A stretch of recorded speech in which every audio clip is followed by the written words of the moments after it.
we can just talk about the harm related to the vaccine, because there's a lot of negative media which has come about, and many patients have said this to me, that I think I've read that the vaccine has been developed in a hurry and I feel it's not safe. So when I read that, I give patients the example of my mom cooking dinner. So sometimes she puts onions to fry, and meanwhile, while the onions is frying, she cuts the carrots, and simultaneously she's washing the rice. So she's doing everything. She's a real multitasker. She's doing everything simultaneously. But imagine if the onions are very, very expensive, right? Which is not a very unusual situation. But imagine not 100 rupees, they're 100 million rupees. And in that situation, you would not take a risk. You would not say that while the onions are frying, I'll cut the carrots. You'll not do that. You'll give the full attention to the onions. And once the onions are fried, only then will you go and cut the carrots. So this is what usually happens with vaccination, because with development of vaccines, because development of vaccines are very, very expensive. There's a huge number of vaccines which come about, but as they have to go through various phases of trials. They have to go through a preclinical trial, then phase 1, phase 2, phase 3. So there's a big timeline of 10 years, because it is very, very expensive, and the company doesn't want to invest in phase 1 and phase 2 and phase 3 if it's going to fail at the preclinical phase itself. Then the company doesn't want to invest. But the way, because we were in a pandemic, the companies, what they've done is they've not even skipped a single step. What they've done is they have done everything together. So they invested in manufacturing the vaccine even before they started testing it in humans, because if it didn't work, they would discard all that they had manufactured. If it worked, then we would have the vaccine ready within a few days after knowing that it is working and it is safe.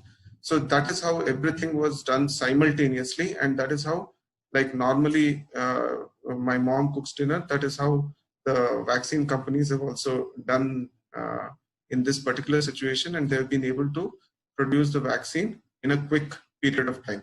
So just because they've done it quickly doesn't mean that they've done it shabbily or shoddily. It does not mean that they've missed out a few steps. It just means that they've done it more efficiently by doing everything simultaneously. So when we talk about this, people say that it is unprecedented, that this is something which is remarkable, and it is remarkable. It's a feat of human ingenuity and science. But has this ever happened before, Dr. Neha? Do we have other examples in history of something like this happening, where companies have come out with a vaccine in a short period of time by crunching up the process and doing it simultaneously? See, not in this quick scale, but then talking about Ebola vaccine, that was developed pretty quickly when compared to other vaccines which minimum take 8 years. It was started on 2013-14, and then you had a vaccine by the end of the decade. So for 5 years they were ready with the vaccine. So the thing is, yeah, you can see 2014 they started, and 2019 they were having the vaccine in place, which was efficacious and useful as well. So that was one example wherein they actually, I believe, people understood that vaccine can be made quicker. So I also feel that in development of any vaccine, the need of the hour also plays a very, very important role. So when we are suffering from an epidemic, the need will be only for that area. So that area will, pay more attention. WHO will come in, people will, pitch in and then try to develop a better vaccine, a quicker vaccine. Now, Ebola is a very serious disease, very high mortality, and they were quite suffering. A lot of people were suffering from that particular disease, and it created a lot of fear among people. So that time their main aim was to, as quickly as possible, get the vaccine to protect that particular area. Now with COVID, what happened? We wanted to protect the world, not a small area. Everybody in the every country was suffering. Everybody was trying to get out of it, and everybody was trying to pitch in. So this is just a very good example how science, when provided with right means and ways, can actually get you an answer as quickly as possible. So you should, instead of saying that, how is it possible, we should say, look, it is possible. So that will be the better way of looking at it, I believe. So I don't think any step in the safety, any step in the efficacy or testing the side effects was missed in this whole development.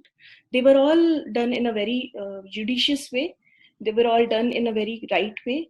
So, and it also gave techniques like mRNA technique, which was there since 1990, to actually, it gave it a platform, and then we came up with the vaccine. People actually looked at it. It is such a naive and such a new, not new thing, it is a very old thing, but it was not getting right path. So that is, I think, you can take we can take it as a lesson, and we can make more progress in the same direction, and or more vaccine preventable diseases can be with this, they can be, we can find more answer to vaccine preventable diseases and find more vaccines for actually all infections. So yeah. So I get reminded of a very hilarious anecdote when I hear about the vaccine not being safe. So there was one of my patients who was not at all responding to any of the medications. And in arthritis patients, when they don't respond to medications, there is a group of very expensive medicines which are laxed together, which are called biologicals. So for this patient, I spoke to the company and I arranged, and they said that, oh, this patient is poor, no problem, we'll give it free of cost. So I told the patient, finally, you've been struggling with pain and swelling for so many years now. Finally, you've got a free injection. Why don't you take it? She said, no. If it's free, then there's some problem in it. So I'm not going to take it. And she really didn't take it. So that was very perplexing to me. So people tend to have these kind of suspicions, but it's not right. Just everything, just because it's happened quickly doesn't mean that there's some foul thing at play. For example, with respect to my patient, the pharma company was being generous. I was being concerned, and that is why she got the free vial. It was not that we were trying to harm her. Similarly, with respect to the vaccine, the pharma companies were being proactive.